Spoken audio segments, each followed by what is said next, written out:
Welcome to Expedition Networking, a special segment of the Networking RX podcast. I'm Frank Agan, founder and president of AmSpirit Business Connections, and your host for this program. For those of you who are familiar, on the Networking RX podcast, we share information and have conversations with experts, such as authors, researchers, and social scientists. And all of these programs are aimed at helping you learn how to become better at building professional relationships and understanding why they work. In this Expedition Networking segment, however, we're going to bring on successful entrepreneurs and unique professionals and explore their networking adventure and learn how they used relationships to create lasting success. Welcome to the first segment of Expedition Networking. Today, on the program, we have Lewis Howes. Lewis is a New York Times best-selling author, and his book is The School of Greatness. He has another book out, The Mask of Masculinity.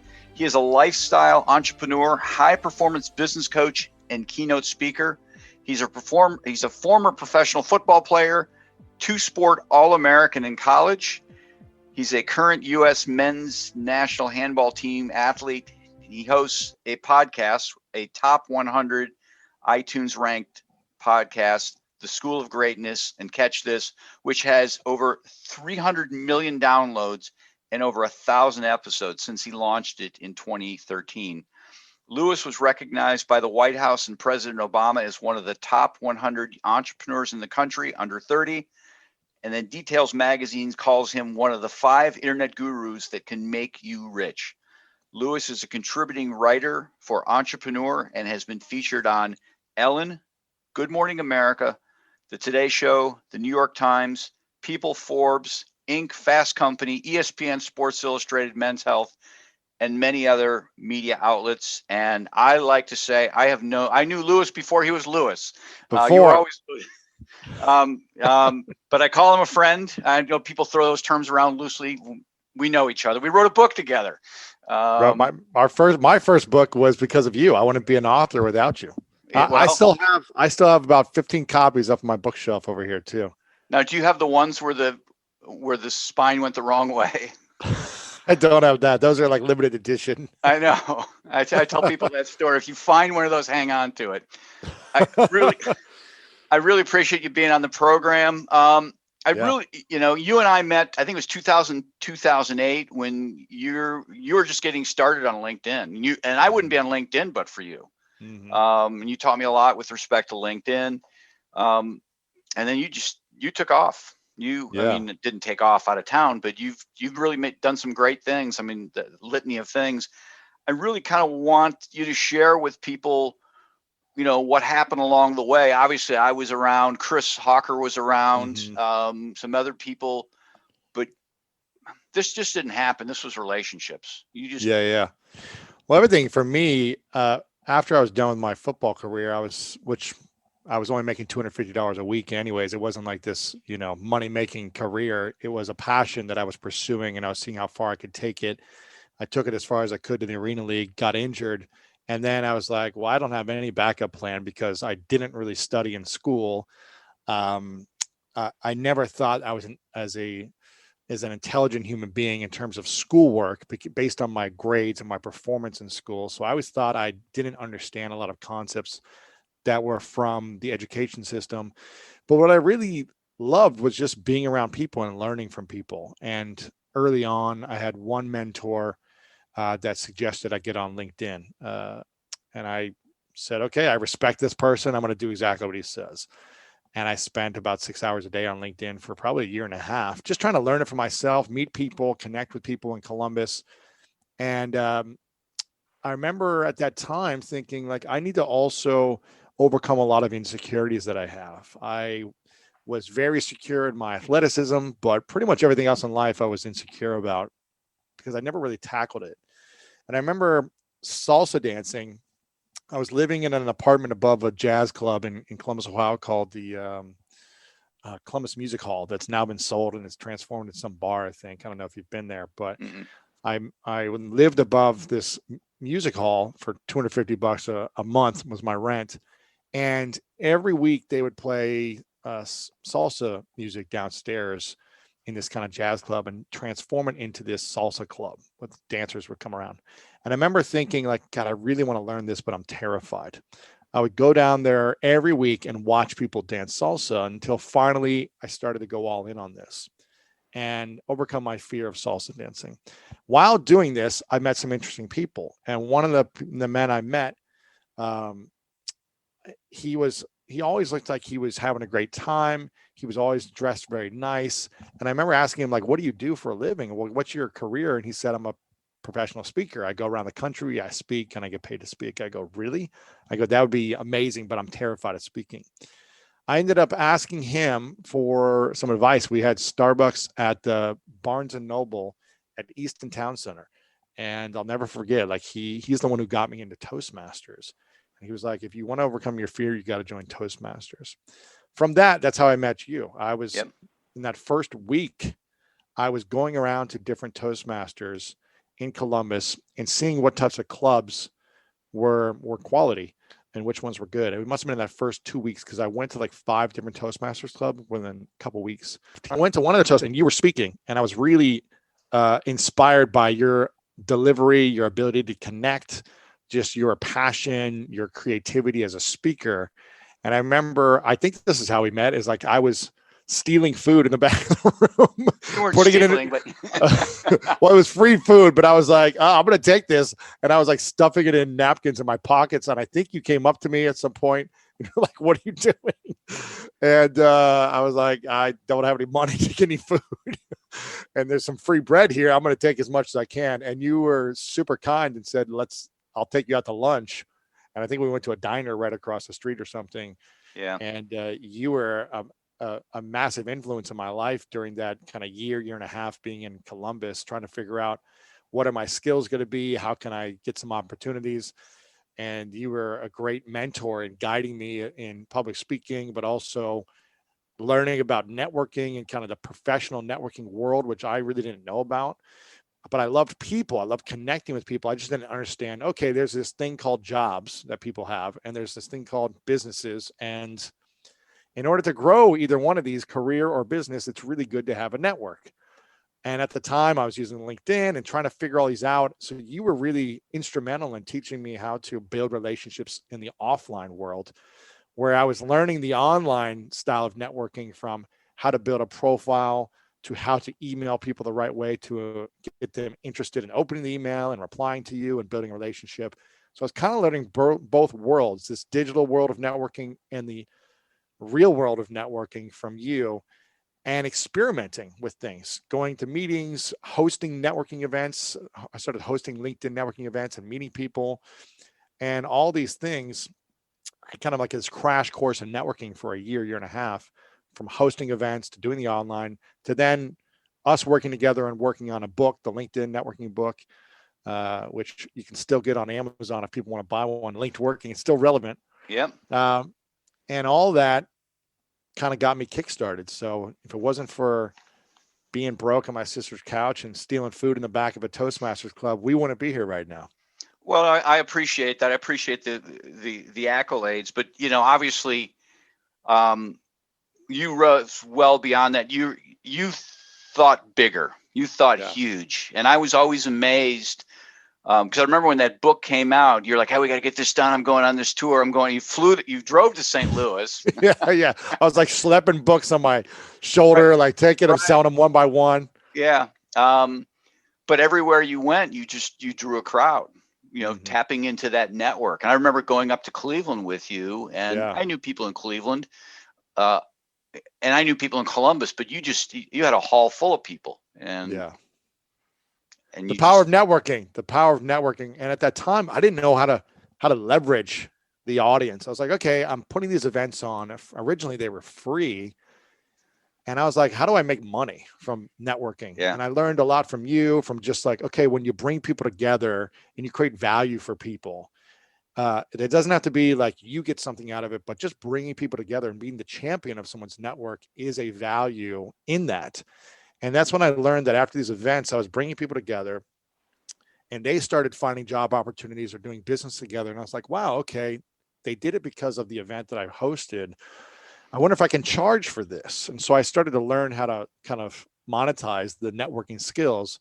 through creating a more value with these events, charging them, making more premium, charging for sponsorships. I think even AmSpirit was a sponsor or a table at one of the events. I can't remember. And I was like, okay. And I was like, okay, I'm building these relationships with not only the people that come to the events, but the owners of the venues that I'm hosting these at. I wonder if they will pay me a fee from food and bar sales. And I started to work out those deals. And I just started thinking, okay, now I've got a book. Let me sell this book at the event. How many ways can I make money from one networking experience? And that really got me learning about building a business and trying to scale it and figuring out how to add as much value as possible for people. And I think it's what allowed me to then create a kind of a higher level mastermind where I'm bringing together wealthy individuals and helping them scale their business and brand. And all these things along the way have helped me, but it ties back into adding value to human beings and building those relationship ties, what you call the weak ties in our book, and really cultivating those into stronger ties. And that's been my superpower over the last decade, is building relationships and trying to channel it into something that excites me, which I said to myself when I met you, I guess in 2008, I was like, I was interviewing a lot of people in Columbus, Ohio at that time, just trying to learn from successful people like yourself, business owners, leaders in the community. And I was like, man, I wish people could hear these conversations, because I'm gaining so much wisdom from these leaders. And little did I know, 5-6 years later, I would have launched a show that I would turn into a business where I was just doing the same thing, but on a bigger scale. And it's powerful to know that we can monetize something around this skill set of relationships. And that's what I've done. Yeah. Well, the interesting thing about your podcast and what you have done that I don't know, people who podcast get it. People who've been on podcasts get it. But when you get people on there, you allow them to share their story. And that's a gift to them. Yeah. Everyone thinks, okay, it's, Lewis gets this. No, Lewis is giving this. And I know you've had 1,000 episodes. Kobe's been on there. You allowed Kobe to have a platform that he doesn't get in the media. And most of these people don't get these things in the media, and you allow them really to be themselves. It's somewhat unscripted. And that's something that, again, that adds value. That's a huge value to people. Huge value. And I'll give you an example. I had in the last month, I've had 3 mega billionaires on. Yesterday, I posted an episode with the 11th richest man in the world. He's worth $50 billion. His name's Charles Koch. He's kind of a controversial leader, but he's got the largest privately held company in America, 130,000 employees. I interviewed John Paul DeJoria, who is, I think, worth $3 or $4 billion. He created John Paul Mitchell and Patron tequilas. And then I interviewed Ray Dalio, who I think is worth $20 billion, who's wrote a book called Principles. 2 of these interviews haven't come out, but it's interesting because, okay, not only am I creating a platform for them, but all 3 of them, after the interviewer said, Ray Dalio's got this, I don't know, massive boat where he does exploration in the ocean or something. He's like, you need to come on my ship one day and come and see what we're doing and how we're exploring the ocean. John Paul DeJoria afterwards, he's like, I live in Austin, Texas. The next time you're there, call me. We'll go to lunch. Charles Koch, who lives in Kansas, 11th richest person in the world. He's like, when you're in Kansas, come say hi to me. I want to meet you in person. These were 2 of them over Zoom. And it's like, okay, I'm creating a platform and I'm able to monetize that through advertising and sponsorship. The show is free, but I'm monetizing that way. I'm able to build my audience and offer value to my audience, the consumer, but I'm also adding value to the person I'm interviewing by creating a platform where they can share their story or promote their book or whatever. And I'm building a relationship with that individual. So there's a multiple win-win-win scenarios when you build a relationship and add value to that individual. Yeah, that's the key, adding value. And I think that's where people get hung up, is they don't know how to add value other than maybe giving a discount, which is really just a business transaction. Right. Doing something for nothing is how I've learned over a decade is the best way to add value, and literally expecting nothing in return. Opening up, sharing all my secrets, giving the exact strategy of something, even if it's someone who's going to be a competitor for me, I'm willing to share everything, how I've done stuff, how we run our business, how to launch something, and connect them to the right people. Like, I want to do that, even if it may not be in my favor in the short term, or if it might give someone an edge over me in the short term.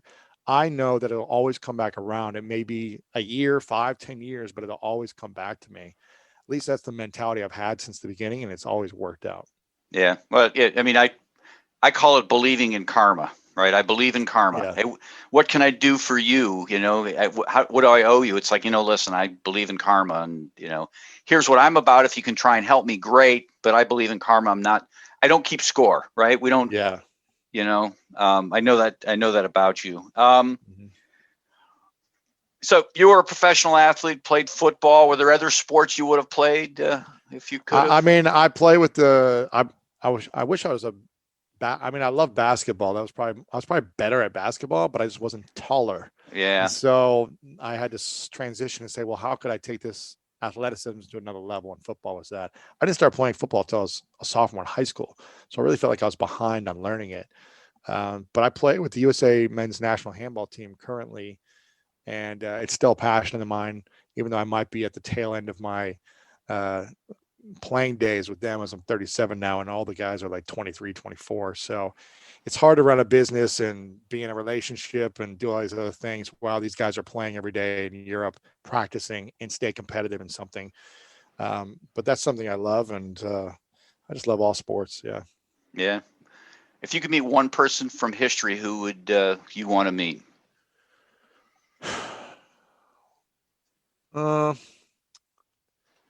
Muhammad Ali is coming to mind. It just came to my mind because I think I saw a photo of him recently, and I have friends that worked with him, and I just think he would have been fascinating to have a conversation with.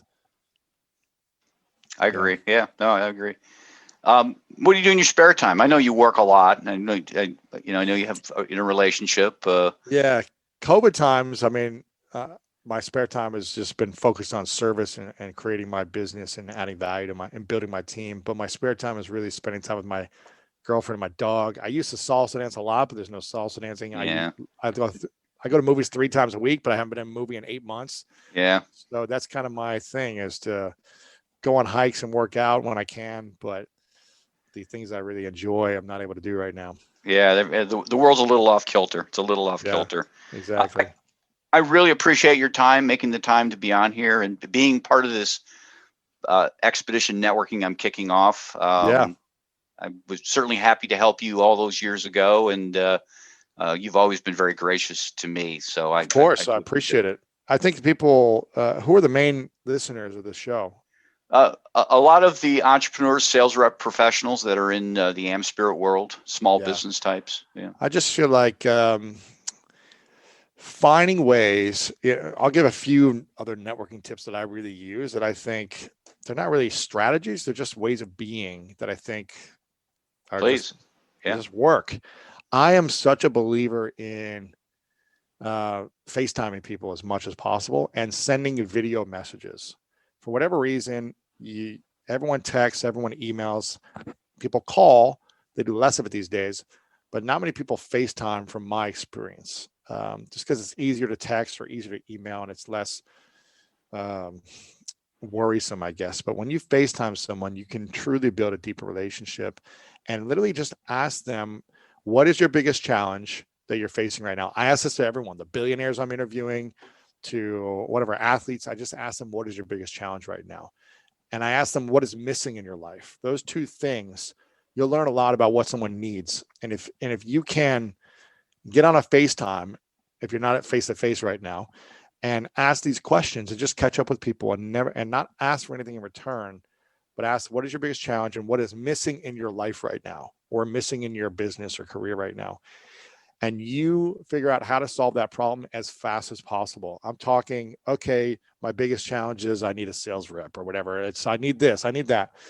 If you literally 3-way in someone that you know who is quality in that moment and connect them on a 3-way conversation over FaceTime in the moment, that person is going to not only thank you, they're going to be reminded of you every time they don't feel that pain anymore, and that person is supporting them or whatever way that they're working together.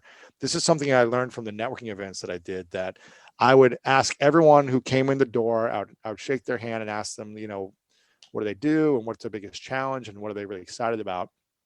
And they would tell me what they do, what they're excited about, what their challenge is.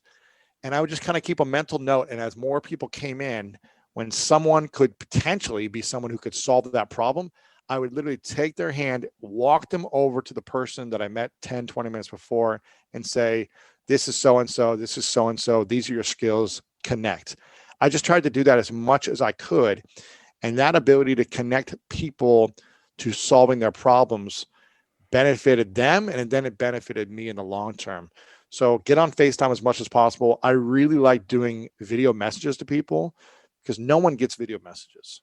People are going to text every now and then, an email, but send someone just a video message. I know you do a lot of outreaching to people and writing letters to people and things like that, but something about a video message really resonates with people. And I'm not sure that if you have a strategy within the AmSpirit communities on how to organize your relationships and tracking when you've reached out. I'm not sure if you have that type of strategy, but if you do, great. Send people, I would say send 3 videos a day, 30 to 60 seconds to people in that community list that you have, the weak ties, the strong ties, and just stay on top of mind for people. It could be once every 6 months for someone, but just sending a video message, say, hey, I'm thinking about you. I really loved what you did here. I saw this on social media. I saw this in the news. If I can support you with anything, please let me know. If not, no worries, no need to reply. That will do wonders for you. And that's something I've done consistently, organically. It's not a strategy. It's just something I do to stay in touch with people. But it really works well in building those relationships. So that's something I would do. Awesome. Awesome bonus tip. I really appreciate it. There you go. Thanks for your time. Keep going. Appreciate it, Frank. Keep doing it. Safe travels. Thank you. We'll be in touch. Thank you. Before we wrap up, remember, we're looking for some enterprising business types to join our team as franchisees of AmSpirit Business Connections. Our franchisees work with entrepreneurs, sales representatives, and professionals in their area to help them become more successful through networking in a structured, weekly morning meeting. This is a unique franchise opportunity as successful business types or professionals can add this on to what they're already doing. Again, all of our franchisees do something else. For a couple hours in the morning, only a few days a week, these franchisees work the AmSpirit Business Connections program. The rest of the time, they're entrepreneurs and professionals of various kinds. The great thing is that this allows them to make more money from professional connections and at the same time make money building professional connections. Perhaps you know someone, perhaps you are that someone. Whatever the case, to learn more about the AmSpirit Business Connections franchise opportunity, please contact me using the email in the show notes or the one we provide at the end of the program. Thanks for joining us on the Networking RX podcast. Please put what you've learned into action today and let us know if you have questions, comments, or ideas for future topics. You can email them to us at podcast@amspirit.com. That's AmSpirit.com. Finally, so you never miss an episode, be sure to subscribe to the Networking RX podcast through iTunes, Overcast, or however you receive your podcasts. Now get out and network with someone. The Networking RX podcast is the copyright production of AmSpirit Business Connection. All rights reserved.